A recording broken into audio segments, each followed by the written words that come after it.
దేవునికి స్తోత్రం. Hallelujah. Praise the Lord, praise the Lord. మరి మన ఆలయంలో దేవుని వాక్యం గురించే బయట మాటలు మనకు రావు, మేము చెప్పం. మనం చూస్తున్నాం, జనాల్లో జరుగుతున్న సంగతులు చూస్తున్నా మేము ఆ సంగతులను చెప్పం, వాదాలు పెట్టుకోం, వాదాలు చేయం, తర్కించుకోం. దేవుని మాటలు ఉన్నది ఉన్నట్లుగా ఇక్కడ చెప్పబడుతుంది. అది మమ్మల్ని ఎన్నుకునే విధానం మాట్లాడింది. ప్రియులారా, దేవునికి స్తోత్రం. హల్లెలూయా. Praise the Lord. దేవుని వాక్యం అన్నది ఆ విధంగా పనిచేస్తుంది.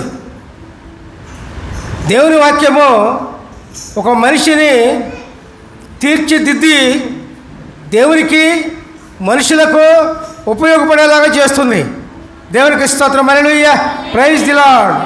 దేవుని వాక్యం నీలో ఉంటే, ప్రభు వాక్యం నీలో ఉంటే నువ్వు దేవునికి ఉపయోగపడతావు, మనుషులకు ఉపయోగపడతావు. దేవుని వాక్యం లేకపోతే మీలో దేవునికి ఉపయోగపడవు, మనుషులకు ఉపయోగపడవు. హల్లెలూయా. Praise the Lord. ప్రయోజనం లేని మానవుడిగా జీవిస్తావు, ప్రయోజనం లేని మానవుడిగా వెళ్ళిపోతావు.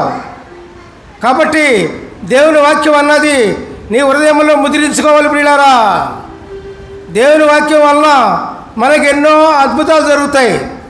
దేవుని వాక్యం వలన ఎన్నో గొప్ప గొప్ప కార్యాలు జరుగుతాయి. దేవునికి స్తోత్రం. హల్లెలూయా. Praise the Lord. మరి ప్రియులారా, దేవుని వాక్యం గురించి జరిగే కొన్ని కార్యాలు వివరించుకుందాం. దేవునికి స్తోత్రం చేయండి. Hallelujah. Praise the Lord, praise the lord.